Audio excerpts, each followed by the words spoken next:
Halo teman-teman, selamat datang di Value Stock. Hari ini saya akan membahas analisa fundamental saham SIDO kuartal keempat tahun 2021.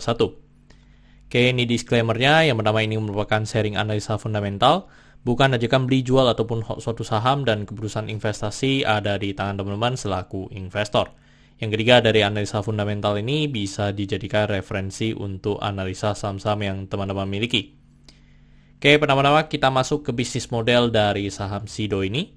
Untuk yang pertama adalah dari kegiatan usaha bergerak di bidang usaha industri jamu dan farmasi. Untuk penjualan sumber income-nya berasal dari penjualan herbal dan suplemen, food and beverage, sama pharmaceuticalnya. Terus untuk segmen usaha atau marketnya di Indonesia, Asia Tenggara, sama Nigeria. Untuk terkait kasus hukum, saya membuat video ini, saya tidak menemukan adanya kasus hukum yang terkait dengan SIDO.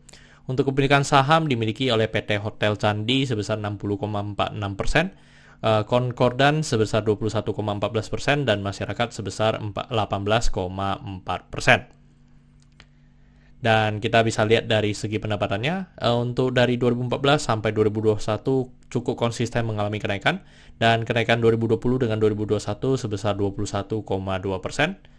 Untuk dari segi net profitnya juga konsisten mengalami kenaikan, dan kenaikannya sebesar 39,2%. Untuk dari segi aset juga mengalami kenaikan, dan kenaikannya sebesar 7,9%. Dan dari segi utang mengalami penurunan, dan penurunannya sebesar 4,8%, dan ini bagus ya teman-teman, yang dimana dari segi net profitnya semua naik, tetapi dari segi hutangnya juga mengalami penurunan. Terus untuk dari segi modal juga mengalami kenaikan, dan kenaikannya sebesar 10,4%. Dan teman-teman, ini merupakan summary laporan keuangannya dari 2014 sampai 2021. Di sini saya akan banyak membahas tentang rasio keuangannya. Yang pertama adalah NPM atau net profit margin. Untuk 2021 ini net profit marginnya sebesar 32,5%. Jadi teman-teman, ini sangat wow ya, yang dimana dari secara histori rata-rata net profit marginnya itu masih di bawah 30%. Tetapi di 2021 ini mengalami kenaikan menjadi 32%. Itu bisa dikarenakan dua sebab ya teman-teman, menaikkan harga jual tetapi tidak kehilangan customernya, dan yang kedua adalah memang mereka berhasil menekan biaya atau efisiensi. Terus untuk dari segi EPS-nya di 43 dan membuat pernya di 23,88 kali. Terus untuk dari segi book value sekarang di 117 dan membuat PBV-nya di 8,87 kali. Untuk dari segi DR-nya sangat kecil di 0,17 kali, dan masih sangat bagus secara histori juga, masih di bawah dari 1 kali ya teman-teman dari segi DR-nya. Untuk ROE di 37,12% dan ROA-nya di 31,71%. Oke teman-teman, dan untuk harganya di 1035 untuk saat video ini dibuat, dan untuk nilai intrinsiknya di 930, dan membuat margin of safety-nya minus 10%. Dan ini kesimpulannya. Yang pertama, dari produk dan jasa saya berikan kasus oke karena sebenarnya perusahaan ini mampu bertahan 5-10 tahun ke depan. Untuk GCG saya berikan kasus oke karena tidak memiliki kasus hukum dan memiliki pemegang saham mayoritas. Untuk revenue dan net profit saya berikan kasus oke karena mengalami kenaikan. Untuk aset saya berikan kasus oke karena mengalami kenaikan. Untuk liability saya berikan kasus oke karena DR-nya di bawah 1. Untuk book value saya berikan kasus no karena harga jual sekarang di atas harga book value-nya. Untuk sektor saya berikan kasus oke karena dan memang tidak ada hal yang perlu di-concern, jadi jika liability-nya oke, saya berikan sektor ini oke juga.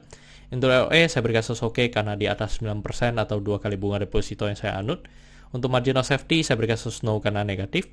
Untuk dividen saya berikan kasus oke karena selama 5 tahun terakhir untuk saham SIDO ini masih sangat royal memberikan dividen kepada investornya.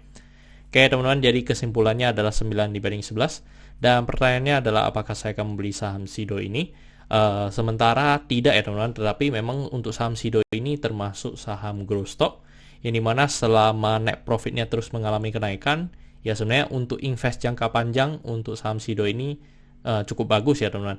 Tetapi kalau misalnya untuk trading menurut saya sih masih nggak gitu bagus. Lebih bagus memang untuk investasi jangka panjang selama net profitnya terus mengalami kenaikan. Oke teman-teman, saya rasa cukup sekian untuk video kali ini. Jangan lupa untuk like dan subscribe. Jangan lupa juga untuk follow saya di Instagram saya di royken13. Dan teman-teman, saya ada memiliki grup Telegram, jadi teman-teman bisa join grup Telegram saya di Value Stock. Untuk linknya teman-teman bisa dapatkan di deskripsi di bawah.